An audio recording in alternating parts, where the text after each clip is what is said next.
stop the video and start a new one. Okay. Let's suppose I have the equation x squared equals 4. I'm asked to solve this. And I know you're going to say, okay, move 4 to the other side. Factor as you just told us. And get 2 solutions, and you're done. Right? Move 4, I subtract 4. Factor, set equal to 0 this factor, get this. Set equal to 0 this factor, and get that. But this is not what I want. So my first question to you, this is all correct, but I want to apply the taking square roots method.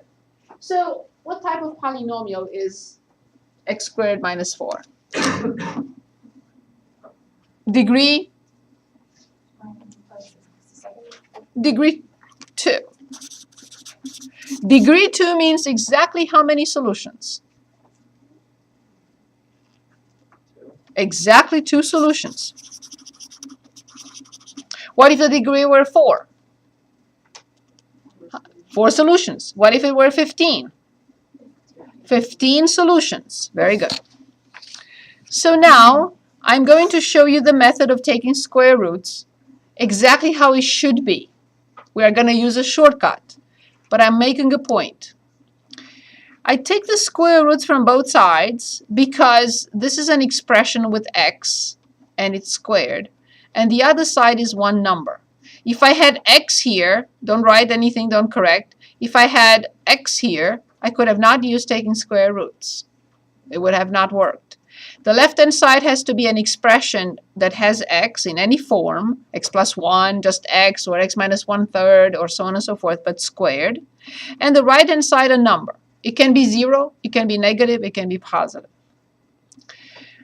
When I take the square root of x squared, what do I get? And the answer is not x. I know it's tempting to say, oh, the square root of x squared must be x. It doesn't work always. So that's why we have to make an adjustment here. If x is negative 3, this will be negative 3 squared, which is 9. And the square root of 9 does not equal negative 3. So the adjustment we have to make is the absolute value of x. So when I take the square root from the left-hand side, I have to write the absolute value of x. When I take the square root of 4, there is only one answer, not 2. What is the answer? 2. This equation happens to have 2 solutions. This equation is asking us this. Find the numbers whose distance from 0 is 2 units. The absolute value of x is the distance from x to 0, right? So find numbers x whose distance from 0 is 2 units. Which numbers are those? Please. 2 and negative 2. Very good. So, however, we omit this step. Everything is correct. But we directly go to write x equals plus or minus 2. The reason why I presented this step, and I always present it, is because some of my students think that the square root of 4 is plus or minus 2. No. The plus or minus come from the absolute value of x. They do not come from the right-hand side. The square root of 4 is only 2. Negative the square root of 4 is negative 2. So we omit this, but I want you to see it at least once to understand that the square root of 4 is not plus or minus 2. These two symbols, the plus and the minus, come from here, from the absolute value. So enough of that. Let's look at examples. And they are on page 167. And let's start with 24. 167. 3. X plus 4 squared equals 21. You will hear me say a lot, simplify, or sometimes I like to say clean it up. In other words, simplify, but just something to remember. I'm looking at this equation. and I say, well, this is not completely simplified. What could I do to fully simplify this equation? Divide both sides by 3. So then I have the left-hand side becomes, and the right-hand side becomes. Now this is already set up like this. How many solutions do I have to get? 2 solutions. If I take the square root because it's already set up like that, and if I forget the plus or minus, I'm not solving the equation correctly. So what is the left-hand side? And you no longer have to say the absolute value of x plus 4, because we know we replaced the absolute value of x plus 4 with plus or minus the square root of 7. So the square root of 7 is not plus or minus the square root of 7. As you remember, the absolute value of x plus 4 comes up with plus or minus. The last step that I have to perform to get x, I get what? I do what? Yes, I have to move forward. Be very careful where you move it. You cannot move it between plus or minus and the square root. You can move it at the end, but we don't recommend writing anything behind the absolute value, because I may make a mistake and extend the square root, and that will be a mistake. So we prefer to write -4 plus or minus the square root of 7. And this is a very useful method to know, as long as the equation is presented like this. If it isn't, it's not applicable. You shouldn't waste your time trying to apply it. Okay, do we need another example of taking square roots?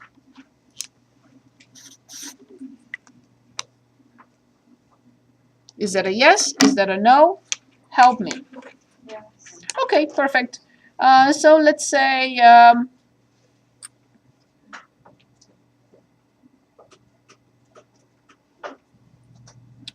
I don't even know what to, there are so many different types.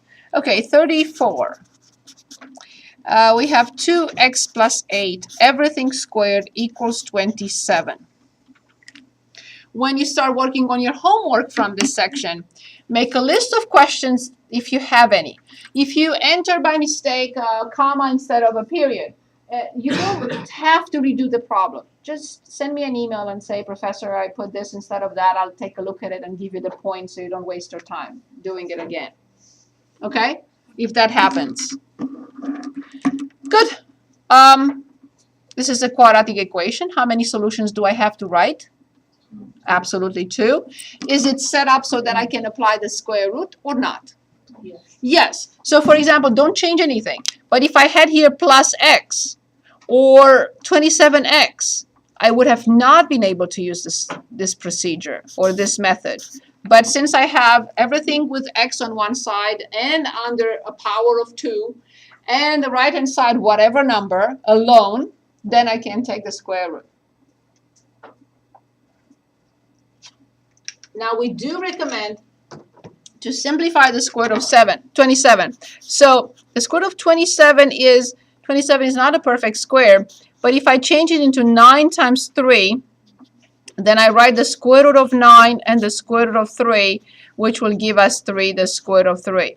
Be careful because my math lab will consider anything else incorrect. So we do have to eventually simplify the square root of 27. So coming back to our problem, I have 2x plus 8 equals.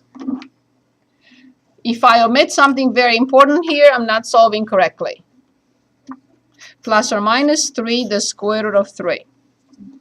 What will be the next step?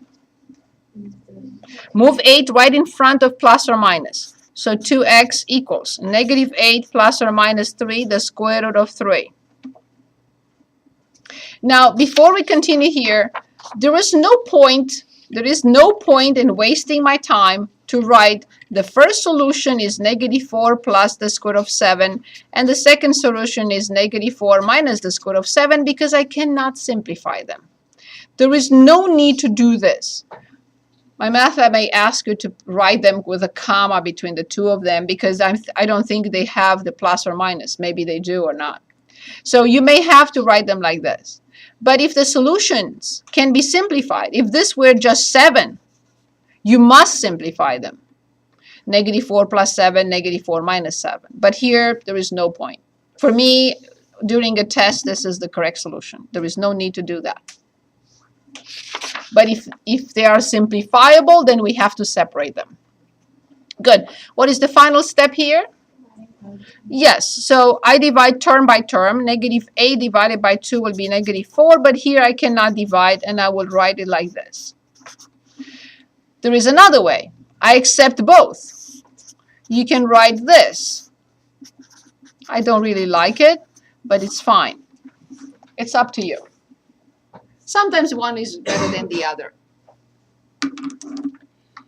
So, do we understand how to take square roots from both sides of a quadratic equation and when it's applicable? Can we move on to method number 3? Yes, okay. So method number 3 is completing the square.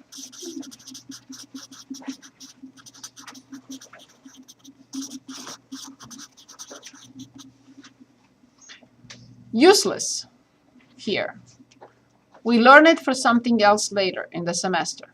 But completely, I would say, quite useless. Maybe not completely, but quite useless.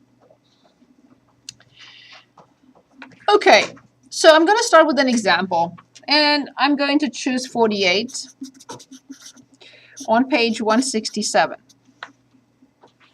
And in 48, we have an equation x squared plus 6x equals -8. Okay. We are asked to complete the square. Don't write this for a second.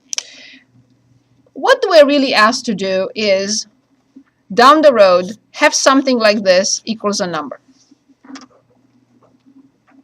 So somehow from here, change this into a binomial squared, whatever the number it will end up being, I don't know, so that I can take the square root. So completing the square alone is not doing the job. So they really want us, they complete the square method is asking us to change this equation and make it look like this so we can take the square root. That's the idea behind completing the square. Now, I'm looking at the equation, and let me write it again because I did all sorts of things in there and I need to explain. Okay. So on the first day of classes on Tuesday, we learned these two. We reviewed these two. A squared plus, that's exactly what I don't want you to don't want to hear. A squared plus b squared. I don't want to hear that. 2ab plus b squared. And if it's minus here, it's minus here. That's why I reviewed them on the first day of classes. Okay. So I do have this piece. I do have this piece. And I want to find this piece. That's the idea. I'll show you the shortcut as well, but I want to explain what I'm doing. So I have x squared plus 6x plus some quantity equals -8 plus the same quantity to both sides. And the question is, what is it? So that the first term is x squared and the middle term is 4x. I'm sorry, 6x. What should the third term be? So you identify the middle coefficient, you divide it by 2, and you square it. That's correct. That's the shortcut. So obviously, I mean, I can go ahead with the shortcut, but I really wanted to explain. Okay, let's go with the shortcut. So number 1, we identify the middle coefficient. What is the middle coefficient? Indeed. In step 2, divide it by 2. Why am I dividing it by 2? Because of this number here. Good. So let's divide 6 by 2. What do we get? Very good. In step 3 of the method, we square 3. What do we get? And this is step number 4. Add 9 to both sides. Fine. Now we have to discuss this step. Am I allowed to add 9 to both sides of any equation? Will I change the solutions if I add 9 to both sides? Absolutely not. I am allowed to add 9 to both sides and the solutions will not change. Okay, let's go through the steps again. The middle coefficient is identified. We divide it by 2 because of this number. We get 3. We square 3, and we get 9. And we add 9 to both sides. 9 here and 9 here. If you only add it to one side, you are changing the equation. If you're adding it to both sides, you're in the clear. This is correct. But now, we just, a few minutes ago, we talked about this. How do you factor that? Thank you. We have to give him a gag order. So negative 8 plus 9 is 1, and x squared plus 6x plus 9 a few minutes ago is the special product for a trinomial. It's x plus 3 squared. As you see, after all this effort, complete the square is not solving the equation. What do I need to do now? That's it. Apply the square root to both sides. What we just did in method 2. So then x plus 3 on the left equals? Indeed. All I have to do is move 3. So x equals negative 3 plus or minus 1. I have no choice now, but to separate them. I have no choice. I must separate those two because I can simplify them. So what will the answer be?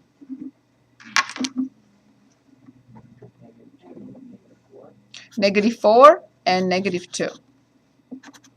Negative 3 minus 1 is negative 4. Negative 3 plus 1 is negative 2. Very good. Of course, there are other situations that are more difficult. Let's work on another problem. Any questions here? I know one example is not enough, so would you like me to choose another? Good. Okay, let's look at 52. Same page. We have x squared minus 2x minus 5 equals 0. Some of my students from the past said to me, move that negative 5 first. Okay, why not? If you think that that's easier, that negative 5 doesn't come into play anyway, so let's do this first. I move negative 5 to the other side. And now I go through those 4 steps, 4-step procedure. The middle coefficient.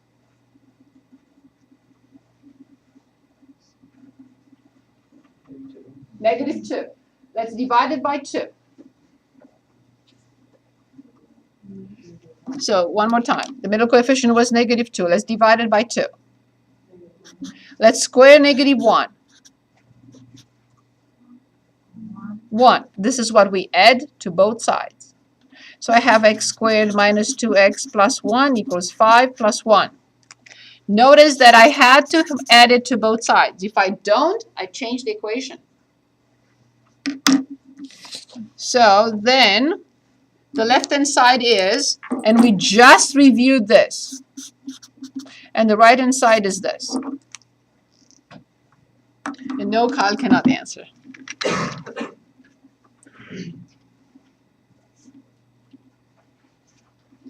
What is x squared minus 2x plus 1?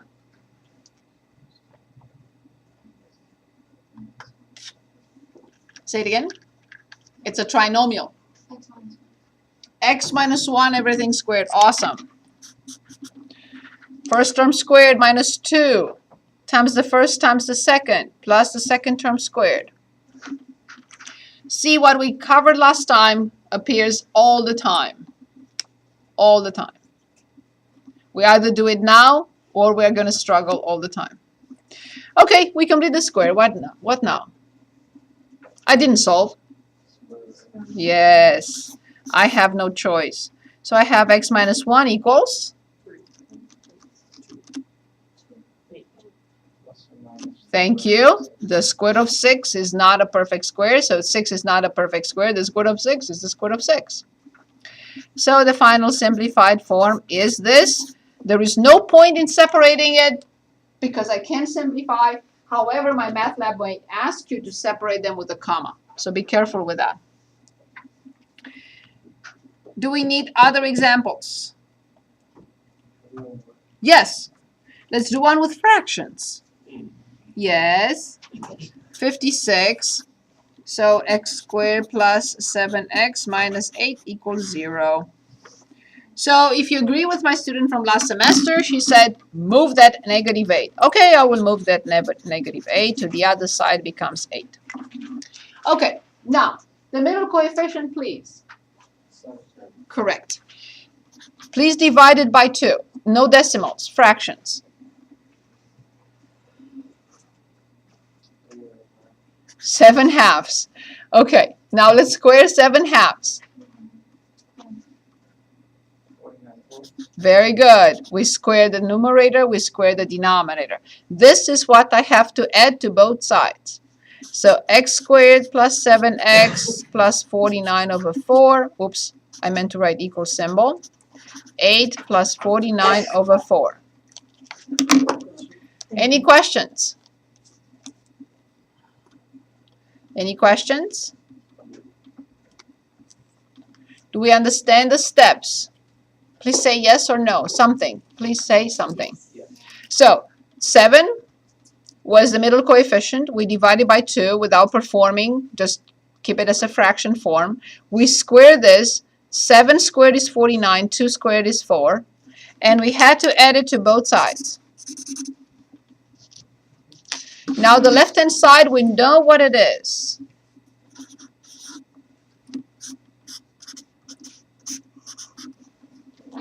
What is the left-hand side, please?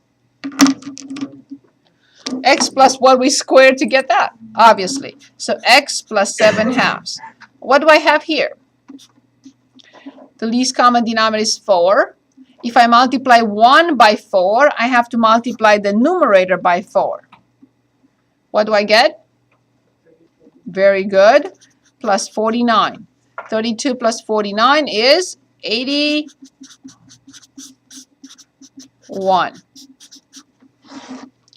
Okay, fine.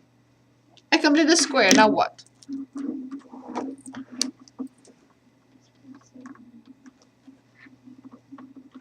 Wait, before we go,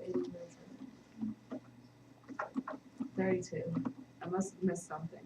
Where's 32? If 1 was multiplied by 4, I have to multiply 8 by 4.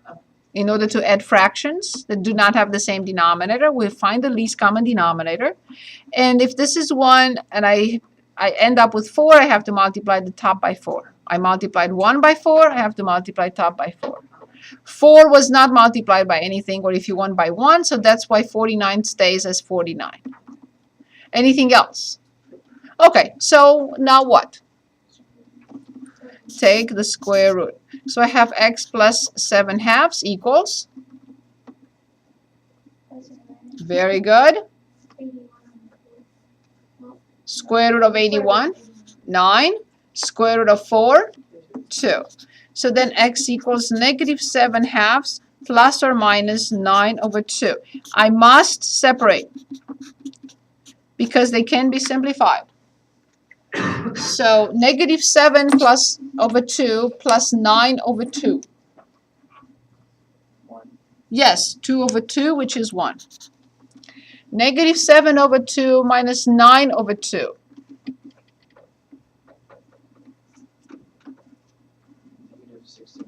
Yes, negative 8. Perfect. Are we done with completing the square? Yes?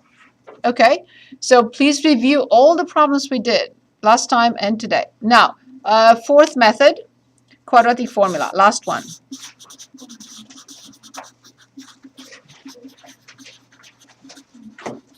Quadratic formula. Only when the quadratic function is in this form only in this form with 0 on one side and everything arranged in descending order, only then I can apply the quadratic formula. And here it is. We have to remember it. Anyone other than Kyle? I have to be much faster than he is. Negative b plus or minus. Very good. B squared minus 4ac. Awesome. Very good. Well done. Good. So let's choose any problem.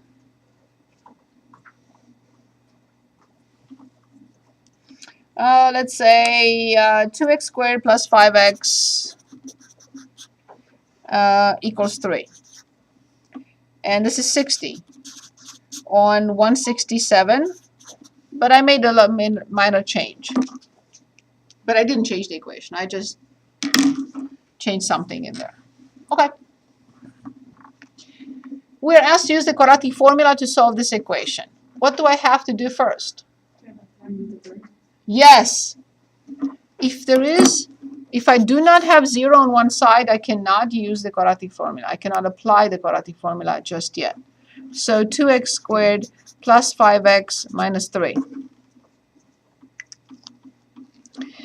Next step is I identify A, B, and C. So this is for the first problem.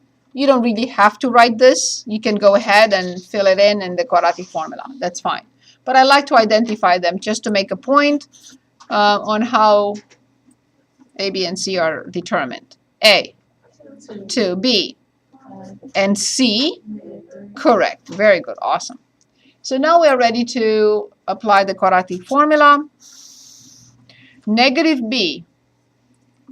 I want to draw your attention to something here because I've seen it so many times. No matter what b is, any number, any real number, this quantity will always be a positive number. Do not, under the square root, ever start with negative 36 or negative 9 or negative 1. This quantity is always positive no matter what b is, correct? Good. So negative b plus or minus the square root of, yes, which is 25, minus 4 times 2 times negative 3. Here's what I do. Instead of writing negative 3, I change this into positive and then 3 to save some time and not have to use parentheses, okay? Over 2 times a, which is 4. Otherwise, you would have to have parentheses in there. That's it. It's negative 3, but I changed the negative into positive. So x equals negative 5 plus or minus. So 4 times 2 is 8. 8 times 3 is 24. 25 plus 24 is, and the square root of 49 is, I must separate them, bless you. I must separate them because I can simplify them. So I also want to show you how to do this with the graphing calculator. So negative 5 minus 7. Negative 12 divided by 4, that's okay. Negative 3. Negative 5 plus 7, 2. Negative 5 plus 7, 2. Divided by 4, 1/2. So now I would like to show you with the graphing calculator. Oh, I didn't show anything with the graphing calculator. Sorry about that in the previous class, so it's not up and running. Okay, we must put parentheses around the top if you want to do this with the graphing calculator. We will have to have parentheses here. Parentheses here, and if there is only one factor in the denominator, it's okay. Otherwise, we will have to have parentheses in the denominator as well. So let's start. Left parenthesis, 5 plus the square root of It may work without parentheses under the square root, but I don't trust anything. So, okay, 25 plus 4 times 2 times 2 times 3. Close the parenthesis. Go outside. Close the parenthesis. And now divide by 4. Since there is only one factor in the denominator, one term, it's okay not to put parentheses around 4. And now I click enter. When I want to determine the other solution, here's what I do. Second and entry. It copies everything so I don't have to type it in. All I have to do is scroll back and replace override plus into what?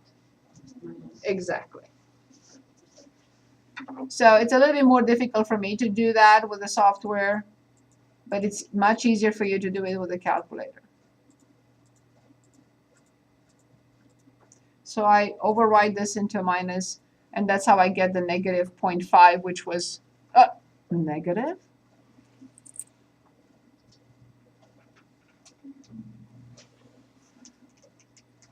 I messed up something here then. Oh yes, I put 5 instead of negative 5. My apologies. Sorry about that. I put 5 instead of negative 5.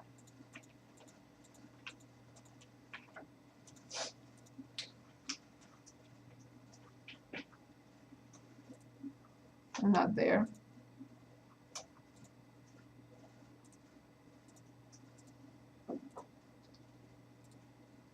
Okay, so it's negative 3, and the other one will be positive. The other one will be positive 1/2.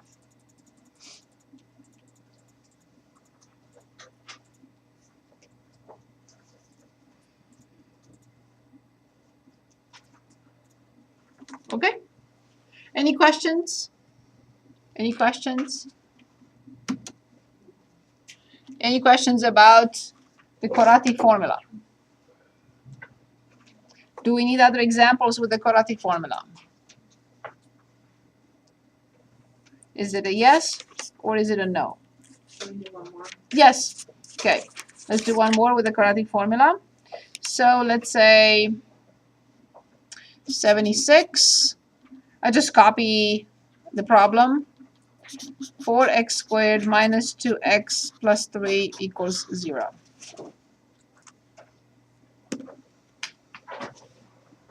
The requirement for this problem is different, but I just want to use the quadratic formula to determine the solutions. Okay, can we start using the quadratic formula on this? Because it's already arranged in descending order and there is 0 on one side, I know that this is A, I know that this is B, and I know that this is C. So then x will be negative B.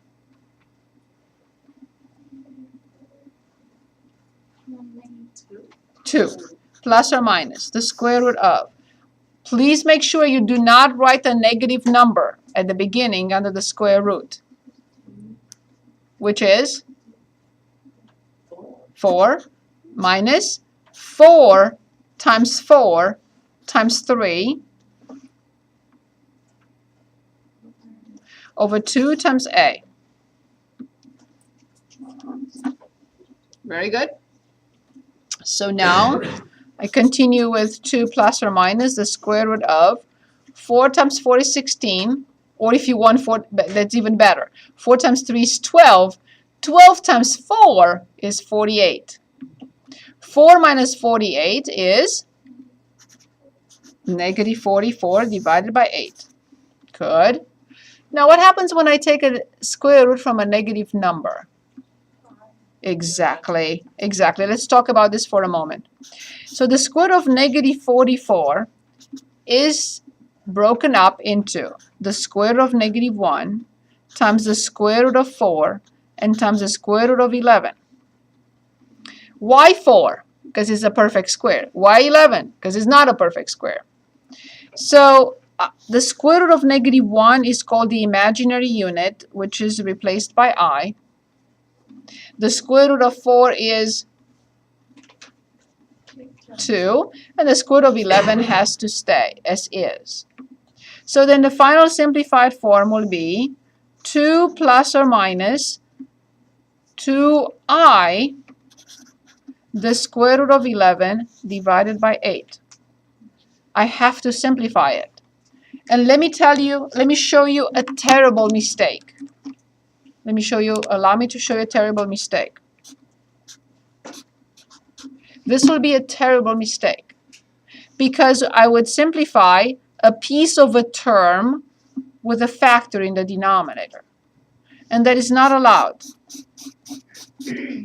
So what I can do to simplify, it's x equals 2 plus or minus 2I the square root of 11 over 8. One option would be x equals 2 over 8 plus or minus 2I the square root of 11 over 8 and simplify individually each fraction, 1/4, 1/4. So this is 1/4 plus or minus I the square root of 11 over 4. Or factor out 2 from the top, 1 plus or minus I the square root of 11 over 8, and simplify.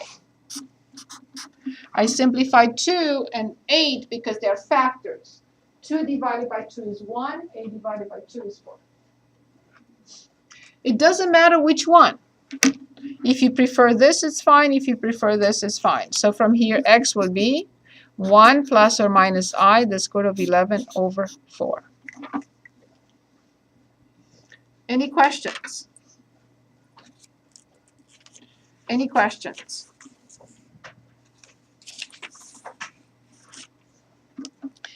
So 1.1, 1.2, and 1.5.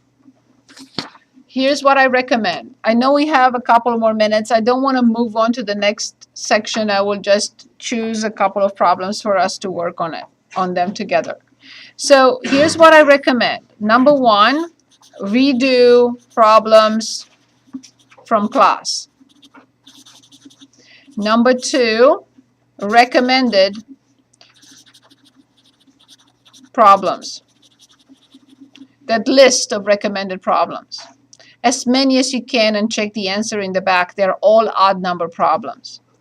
3, solve some examples in the text. In all these sections you have solved examples. At least in 1.2 and 1.5 I will definitely, maybe this one I will not really emphasize it, but 1.2 and 1.5. And only then I will do the My Math Lab. So every time we finish a section or two, I would recommend go through these steps and start My Math Lab. Always come back to class with a picture. You don't have to print it out or email me. So come to class with a picture and say, I have not seen something similar in class. I'm not sure how to proceed, and we'll work on the problem in class. There is no way I can present every type of problem in class and also finish the material. So I highly recommend do these steps. And then no one will fall behind, and we'll move together. We'll move forward as a group. And that's very important. Between now and Tuesday, if you can do this. It's not a lot. You have the video, you have the lecture notes. If you have not taken notes tonight, you have them. I'll post them. They will be posted. So, do you have any questions for me? Would you like to work on one problem on factoring? Would you like to work on one problem on taking square roots? Taking square roots or completing the square? Which one? Okay, so let me make one up. Here it is.